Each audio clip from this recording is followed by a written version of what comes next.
So this is a right revision stapes surgery. It's a personal failure.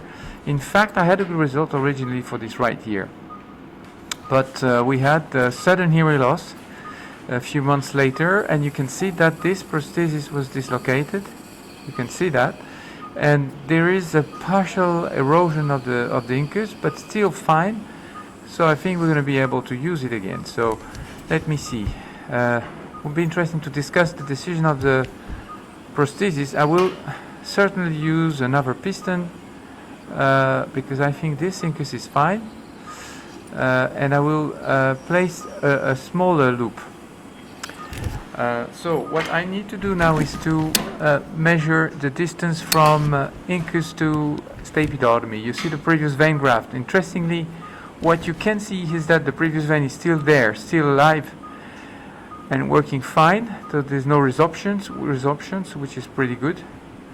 And now we have the length, which is 4.5 millimeter.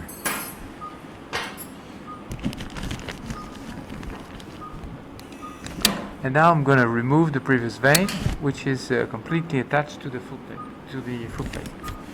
Prothesis, s'il vous plaît.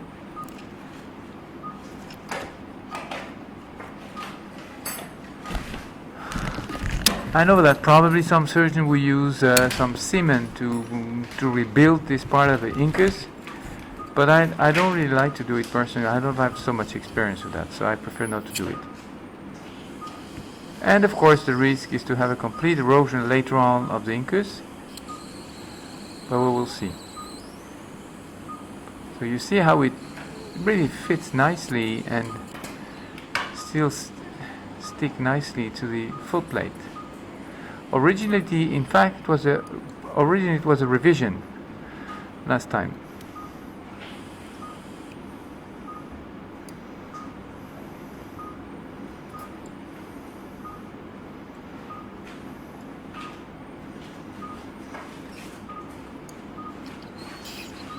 Okay, ciseaux. Well, we can see the previous fenestra. We're going to see that. Pince, s'il vous plaît.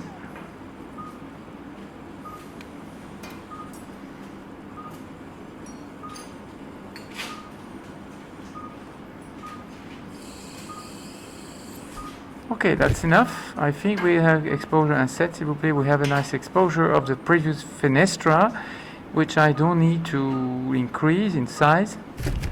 I'm going to use this very small 0.7 millimeter diameter suction because now the fenestra is done, so I need to be careful about that.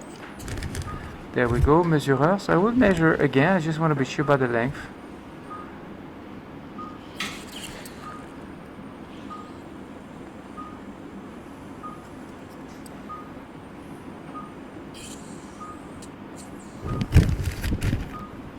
And it's a little bit more. I think it's 4.75. 475. Okay, so now I need to use the new vein graft to, of course, cover the previous fenestra, the new fenestration that I did.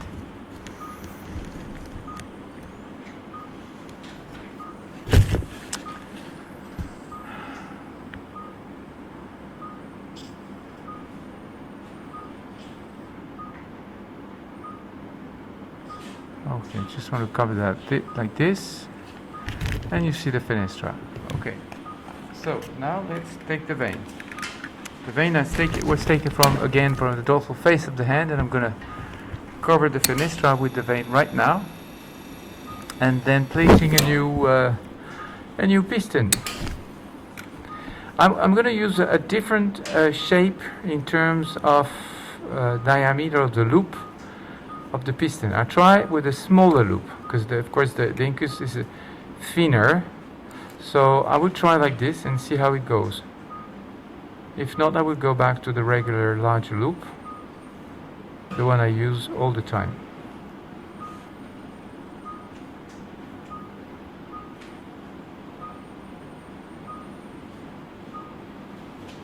Okay.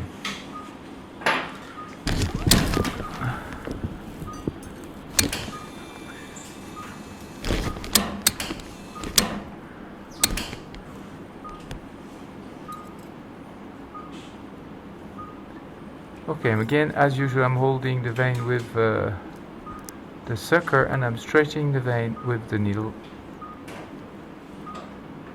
I want to have a large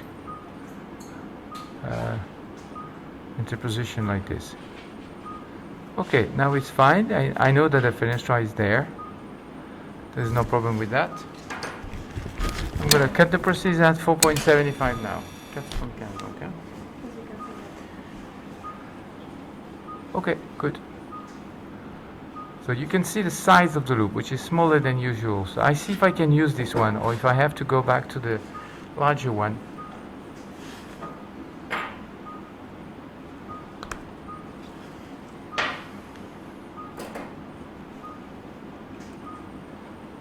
Breaking the memory is important, especially with this type of piston with a small loop.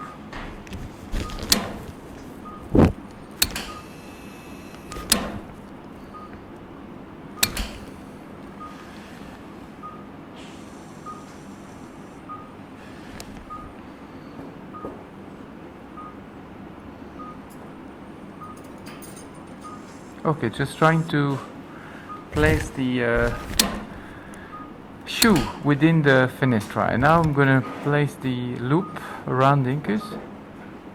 Looks good. I think the length is fine, and now we need to crimp the loop around the incus. So in fact, in this case, the trick of the two hooks is probably more accurate than the regular curved forceps, because you can really control the closure around the incus like this. And we need to have a very accurate closure, which needs to be a little bit more than this, I think.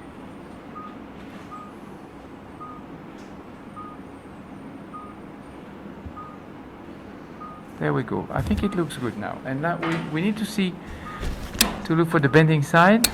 Un 7 s'il vous plaît, et calmez. And I think it will be fine. It looks good, but I need to check, of course.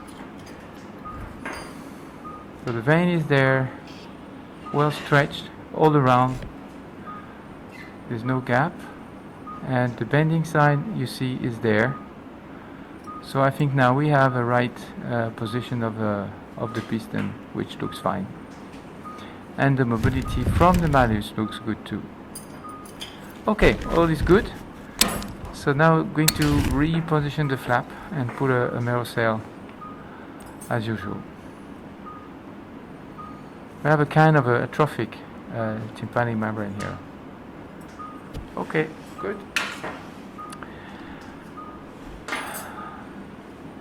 Allez-y.